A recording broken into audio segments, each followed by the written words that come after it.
Welcome to the Ohio 13th Congressional District Candidate Debate, hosted by the Youngstown Press Club. Jobs and the economy are always top of mind issues in the Mahoning Valley. What is the best approach for dealing with addressing economic development in this district, and what's the appropriate role for the congressional representative to play in that? You got two roles as a congressional representative. One's in Washington, D.C., and that is fighting the bad trade deals, which I have done consistently throughout my career, was against NAFTA, was against TPP, have fought, supported tariffs on Chinese steel tubing that's been dumped into this community. You have to have that position, I think, on trade and globalization. And we fought, and we got tariffs on Chinese steel tubing, and it helped Wheatland Tube, and it helped the billion-dollar investment that went to Valorec, which we had, I think 1,200 or 1,300 union construction workers out there working in Youngstown and Girard. Also helped Wheatland Tube create more jobs there. So you got to have that position in D.C. But the reality of it is, you got to have somebody in D.C. who holds a position that can bring back money and investments. And 18 years ago when I ran, I said, look, I don't have a magic wand to save everything that I can just wave. It's going to be a lot of hard work, and we built a game plan for how we move forward. And that means we diversify the economy. And now look and see what we've done. All of these investments we made, Lordstown Motors, electric truck, the Endurance going out to Lordstown now. Worked hard to get a program together for a low-interest loan out there. General Motors is doing, LG Chem is doing a battery plant, 1,100 jobs, $2.3 billion of investments. TJX, that deal was dead. And I got involved and worked with the Republican Mayor Arno Hill, Sean O'Brien, Senator Sean O'Brien up in Trumbull County. There's now hundreds of construction workers up there, union construction workers, building that facility. It's going to be about 1,100 jobs there as well. We started an energy incubator in Warren when it wasn't very popular. It now has created 500 jobs and raised over $250 million for the company. America Makes, cutting edge in Youngstown around additive manufacturing and 3D printing. All money I brought back. The business incubator in Youngstown was #1 in the world just a couple of years ago. Because of the position that I have in Washington, I've been able to bring back hundreds of millions of dollars, excuse me, and it has led to this blossoming of our economy that we're starting to see right now in our community. The reality is, in order to support jobs, you have to support businesses. And nearly every policy of the radical extreme left, which my opponent has taken on by supporting and voting alongside Nancy Pelosi 100% of the time, this assembly, and last assembly 95% of the time. I don't know what study he's referring to, but the reality is jobs have been lost in this district.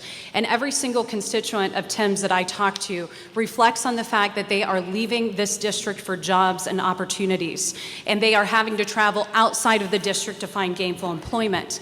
In order for Northeast Ohio to thrive again, we need a sharp change in leadership. We need to embrace the Trump tax cuts. We need to embrace the economy that was booming prior to COVID. We need to work to reduce regulations on small businesses and ensure that they have an environment where they can thrive. I want to thank the leadership of Don Manning, the leadership of Senator Rowley, who have started changing the way of Northeast Ohio, giving us a fighting chance to restore our local economy. But we need to focus on infrastructure. Yes, my opponent talked about trade deals. He talked about tariffs and being tough on China. But the reality is he's now backing one of the weakest presidential candidates in the history of this country on their relations on China. I worked a shift this morning. I worked a full shift before I came down here for this conversation. And this whole campaign has been worth it so that I could tell these two that government does not create jobs. That's not your role. No one's going to get a job because of these two. It's private industry. I've seen companies like Caterpillar leave the area because of Democratic leadership. It's get out of the way, let the private industry take over. That's how jobs get created. That's how Pittsburgh, that's how Buffalo become tech hubs. They just got out of the way. Congressman Ryan and Ms. Hagan have both expressed support for an infrastructure bill. The president said he would have one introduced nearly 4 years ago. House Democrats, too, have supported such a bill, but nothing has happened. So how do you convince those in Congress and in the White House to move ahead with this when there's been a stalemate for years? Well, we're going to have to wait to see till after the election. I was surprised. I thought the president campaigned on building things. I thought he was going to come right out of the chute with an infrastructure bill, of which I would support. In fact, the day of the inauguration, I saw Steve Bannon and Kellyanne Conway on the dais, and they said, Ryan, we want you for an infrastructure bill. I said, you take care of my guys, meaning the building and construction trade union members. I will be there to support this. And they never came up with one. And we need it now more than ever. And so I believe that in the next Congress, we're going to be able to get this thing done. We passed it out of the House. And I think as we get through COVID, we're going to need a huge infrastructure bill. We're going to need to rebuild the country. And that's what Vice President Biden has said. I agree. I know we'll pass it out of the House. I think it'll determine about what the Senate looks like if Biden gets in. But it could be a huge investment. And what it can do for us is create jobs here in our community.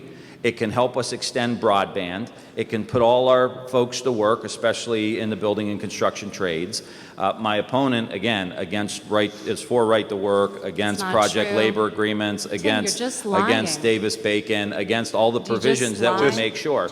It will also help us do what I'm trying to do with Bill Johnson, Republican congressman in the South, working on exporting liquid natural gas. Huge opportunity for us. For every $1 billion we export in liquid natural gas, we create 5,000 jobs. And there's a huge market for us over in Europe that are hooked on Vladimir Putin's natural gas. We want them to get the natural gas from eastern Ohio and western Pennsylvania. There's a huge cracker plant up there. We're going to need to do investments there. We've got thousands of people working up there. We've got another $10 billion natural gas plant going in Belmont County. We're going to need infrastructure projects there to get things in and out. So this infrastructure bill is essential for us to connect people through broadband, all of the digital divide issues we're looking at now with COVID, but also how do we rebuild manufacturing and send these trucks everywhere to export them. We're going to need new roads, new bridges, a new electric grid to be able to make that happen. Quite frankly, there's a reason that Northeast Ohio continues to lag behind.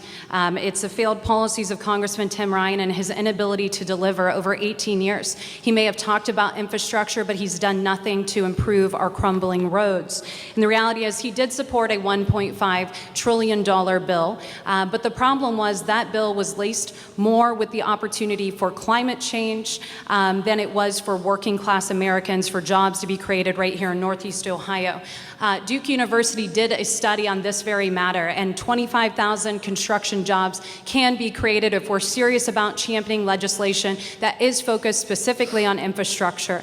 And part of the way that we could finance something so important as this, and I agree with my libertarian counterpart on this front, that we should be bringing our troops home from Afghanistan, freeing up $50 billion annually to allow us to nation build at home, to build the infrastructure that's necessary to support the jobs and the economic opportunity that is so promising right here in Northeast Ohio.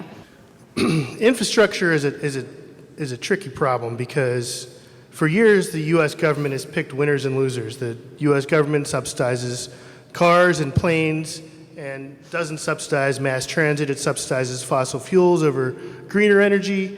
It's really a problem where the decisions made in Washington have created roads that need to be repaired, and we don't have any mass transit options. It's something that we need to address at a local level instead of throwing all our money into Washington and getting nothing back. Farmers National Bank is a proud partner of United Way in its annual campaign. We believe in standing strong, in making communities better, and making a difference. And you can make a huge impact by visiting our website, www.ymvunitedway.org. Live united.